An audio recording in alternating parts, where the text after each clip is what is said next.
Et la voix du Saint-Esprit disait à loin de Dieu, il y a une femme enceinte qui est dans un combat.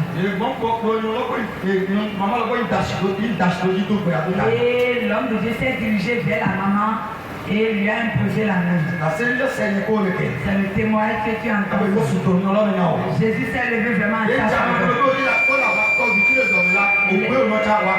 Ce que les méchants ne veulent pas voir en combattant l'enfant qui est dans son sein, ils verront. Ils verront cela. Ils verront cela. Oh, ma sœur, même toi là.